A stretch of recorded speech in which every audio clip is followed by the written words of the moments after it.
to an inside look at the legendary Donnie Burns MBE and Heidi Burns. I'm Victoria Regan, and I am here with them both in hopes of getting a deeper insight as to how they think. To get to know the person behind the facade of the champion or celebrity is always fascinating and often surprising. It's my pleasure to introduce Donnie and Heidi Burns. Heidi, by the way, will be joining us a bit later in the interview. Hi Donnie, thank you so much again for taking time out for this interview. I'm excited because we're here at the Arthur Murray Superama in Las Vegas, beautiful Bellagio Hotel. How was your visit so far? Not bad, right? No, exactly. It's a beautiful hotel and the weather's been great, and Domenico and Heidi are here, so my family life is complete. And yeah, we're here with Arthur Murray's because they were very kind enough to invite us all here. We're doing a little bit of teaching tomorrow and just getting to know the people within the franchisees and so on and so forth. And we're very grateful to Murray's in general because they've put a lot back into dancing. Through the Amateur League and through the WDC, and the connections are warming more and more and more. And it's such a fabulous team here. It is. I mean, it's an amazing energy, isn't it? They never get off the floor. No. It's just like, the great thing about it, Vicky, is it's just a love of dance, and that's, that's what we're all about. That's what you're all about. That's what we're all about. And so I suppose it makes sense, but we're very grateful to be here.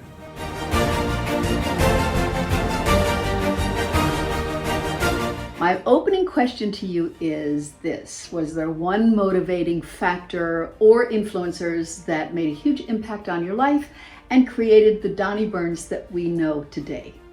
I had quite a few, Vicky. If I start in my childhood, I think obviously I was very influenced by my mia mama. My mother was Italian, Pacito, Maria Violetta Pacito. So that kind of speaks for itself. And my grandfather was called Domenico. And my mum had a great input in my life. And I went to Harry Rollins School. And my mum, we were very poor, very, very poor. We didn't even have a television when I was a kid. I think it was about 12 until when we got our first TV. It wasn't even colour, for those of you who are young. My mum had to take 3 jobs so that I could dance, which she did most willingly. And so my mum had an input there. And then when I started to dance, mostly because of my mum and my gran, and a guy called Harry Rollins, who was my teacher, the only teacher I would go to. I didn't want more than one teacher. He used to try and send me to other teachers and I wouldn't go. And I got bullied at school a lot, Twinkle Toes, Fairy Feet, Donnie Osmond, because that was the era. And that kind of toughened me up in the sense that it was tough being a young boy in Hamilton when dancing was definitely not cool to do. We didn't have Dancing with the Stars or Strictly Come Dancing, so you think you could dance then. Well, it wasn't street cred, it was the opposite. And so I got bullied a lot at school.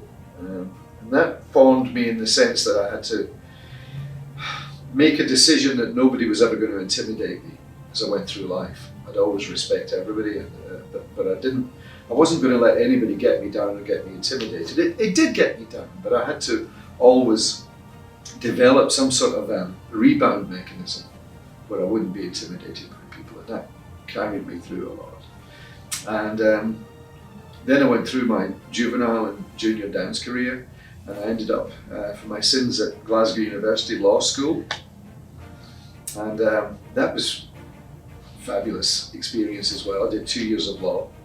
But then, as a matter of fact, it was a real problem because in law school, the main exams every year were exactly Blackpool Week. So at the end of the second year, I was 17, 18, I think. I went to uni early. And I thought, I can't do this anymore. So there was a professor of law. His name was Professor McGee.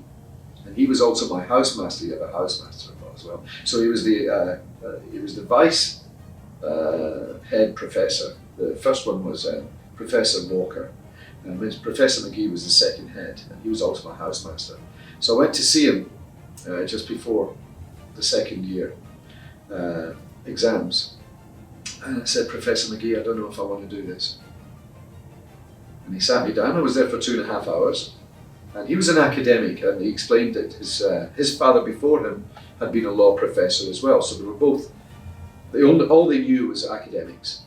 And I spoke to him for about 2.5 hours, and it was a watershed moment really, Vicky. That formed me, because he said, okay, Donnie, he said, I've listened now for 2.5 hours. He said, here's what I think you should do. And behind me was the cloisters of the university. And he said, I think you should go to that door, turn around, go to that door, open it, don't walk, run. And never look back. He said, run like hell, and don't look back, and go dance. And then later on, chronologically, obviously, Sammy Stockford, who partnered Gaynor and I up together, kept us together, because we used to split all the time. Walter Laird, obviously, and June McMurdo. They were incredible influences, and that took us through our career, really. Wally taught Gaynor and I so many things. We'd die doing this interview. But one of the things he said to me very early on was, okay, laddie, what do you want to be? You want to win, or you want to be popular? And I said, both. He said, what if you had to choose? I said, well, I'd have to choose winning. He said, well, then that's what it is. Forget the popularity, just win. He said, because as soon as you win, that's it. You've received so many awards, titles, if you like. So in order to cover the span of your whole life, career, I've chosen 6. And as I mentioned them in chronological order, we would love for you to share your experience of each one. Number 1, 16 World Championship titles with Gaynor. But let's talk about, at the beginning, the pursuit of wanting to become a champion and the sacrifice it takes. How did you and Gaynor manage to get all that you needed to pursue that dream? Actually, we slept in the car. When other people would be in a hotel or a bungalow or whatever, Gaynor and I had no money. We slept in the car the night before comps. This is when you were, how long had you been competing? When you had, or? We'd been competing about 1.5 years. Okay. And we had no money. We didn't have the money for a hotel. So we would sleep in the car, get up in the morning and get ready in the nearest toilets, whatever they were. And this Leslie Levinson came along to watch us at the Albert Hall. He had bought Ballroom shoes at the time, which is an old name. And he came to me when we were standing with the trophy. We just won our first Worlds on the floor at the Albert Hall, actually, standing with the trophy. And he said, I want to pay for the tickets. I said, he was very posh. And I said, no, it's okay, because he'd given us shoes. I said, you gave us shoes, but I really needed the money, but I just said no. And he said, why not? And I said, well, because you've given us all the shoes, Leslie, and we really appreciate that. You know, dance shoes are expensive. And he said, I want you to come and see me tomorrow, 29 Dorset Square. And Dorset Square is right next to Marylebone Station. So the next morning, instead of going back to Scotland, because I had lost my job in Manchester, instead of going back to Scotland, Gaynor and I went to see him in Dorset Square. And I think this was early March. And he said to me, what are you going to do? I said, well, we're going to turn professional today. We were hoping to turn professional in May after Blackpool. Because in those days, Vicky, you couldn't earn money as an amateur. You could only earn money as a pro. So I said, but we're going to have to do it today. Why is that? I said, well, I lost my job and living with my mum at the moment. And he said, how much will it take to keep you going till May? I said, a lot of money. Well, this is obviously a long time ago. I said, Gaynor's dresses, my gear, the lessons. I don't have a car. We don't have anywhere to live. Petrol, food. He said, give me a number. So Gaynor and I talked for about 5-10 minutes and came up with something would be at least £3,000. And he reached into his desk and he wrote me a cheque for £3,000. And he said, everything you pay, get me a receipt and I'll top it up. And I looked at him and I said, I don't even know where we're going to stay. And there was an apartment above his office in 29 Dorset Square, a 2-bedroom apartment. And he gave us that for 6 months.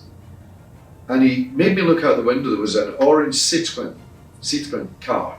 And he said, that's yours for the year. And I sat down, crying, and I said to him, Leslie, why are you doing this? What do you want? He said, all I want you to do is that when you get in a position, you give this back to somebody else. And so that was a huge influence on me, that you had to give back whenever you could. That's an incredibly moving story, Donnie. And by all accounts, you have lived up to, if not exceeded, his expectations. And another way you have given back tremendously, and you must have already had an ironclad system in place, is by developing other champions, which leads us to title number 2.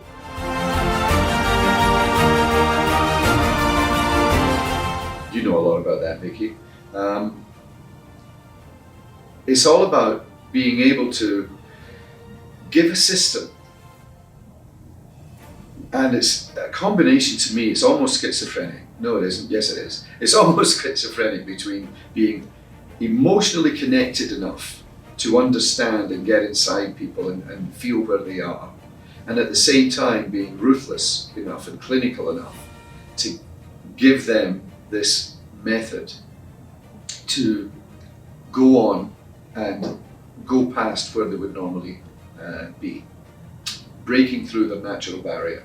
I had to break through so many natural barriers. I'm sure you have as well. People who, and it's a strange thing in the Latin world, you know, people in Broadway, they get rejected all the time, but ballroom and Latin dancers, they don't take rejection very well, because it's not something that, you know, is comfortable. But of course, if you're in the theatre world, as you know, rejection is a normal part of daily life.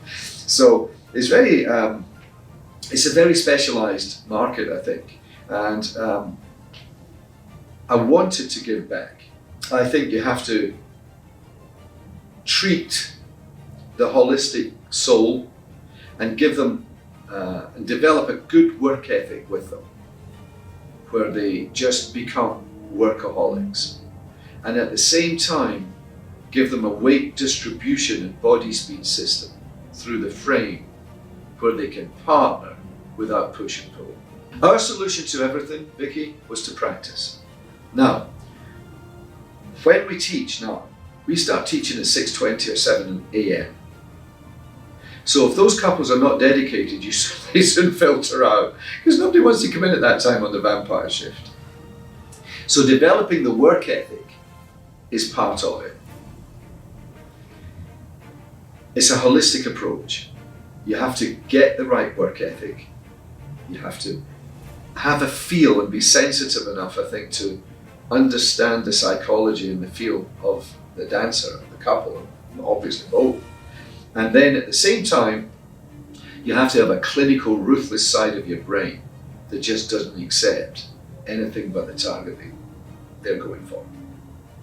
And I think it's also important not to lose faith. Sometimes they'll get bad results, setbacks. It's important, I think, for the coach not to panic or lose faith with them. And to know that you believe in each other, and to stay in the inspiration zone. That's why we put an inspiration zone in our books, because through the music, through the feeling for music, and through the mechanics that make it work, you can get into a zone of inspiration. You know, when you're inspired, you don't get tired, you just stay wired, okay? And that's the way it is. Now, to get people there and then keep them there, that's the whole thing. So that when they go on the floor, or when they go in a show or whatever, they're ready to explode their passion on that floor. But at the same, I mean, when I was a little kid, going back to Harry Rollins, was my first teacher in Scotland, like a second father to me. I was 6 years old. He said, "Do you want to become a champion?" I said, "Yeah." He said, "When you get to this competition, my first competition in 2 weeks' time, you're going to dance with all your heart and soul." I said, "Yes, Harry." He said, "Use your head." So again, that was something that was instilled from a very, very early age, was to dance from your heart, but use your head. And Wally used to say, every time they're cheering for you, "Go on, Donnie, go!" And you just take it, he said, inside you think, cool as a cucumber. Continuing on the subject of coaches, You always had a primary one, that being Wally. Do you feel that the couple should find that one person, or it's okay to have many different coaches? Yeah, you ask very good questions, Vicky. Yes and no, I suppose. Should somebody only have one teacher? Maybe not really. I don't know. I can say this. There are a lot of couples who have political lessons. We did at one time as well. When a couple has a political lesson with a teacher, they know it, and the teacher knows it. Don't ever make the mistake of thinking that it's a one-way street. I think everybody needs mentors in whom they can really believe. I think that's crucial. Everybody has mentors, if they're successful, in whom they can trust and turn to and know that they'll get the advice that's suitable for them. And everybody floats different boats, but at the same time, I think you have to have one or two that you can really depend on, who are set aside from maybe some others. And that's what I think we've been lucky in the sense to do that. We had Wally, we had June, who were fabulous for us. Alan and Hazel we always could turn to, and they had a sense of line. And it's true that different coaches have different things. But I remember, for example, in our career, we had so many times where we were going wrong. So many times, and our dancing was rotten. And I remember going to one teacher, and I said, I feel we're on the wrong lines. And he said, I agree. And I said, I'd really like to start again with a blank sheet of paper and start to put it together. How do you feel? And he said, oh, you scare me now because that's a big responsibility. Well, if I was scared before, I went into a sheer bloody panic when he said that. And then 2 days later, I went in for a lesson with Wally and I said the same thing. He said, yeah, I agree, you're about 20-30% below laddie. I said, Wally, do you think we could start again and build it up? And he went, right, let's get started. So I think the character of your coach is crucially important, Vicky. And it's important to know when you need somebody to lean on, that they're there and strong for you.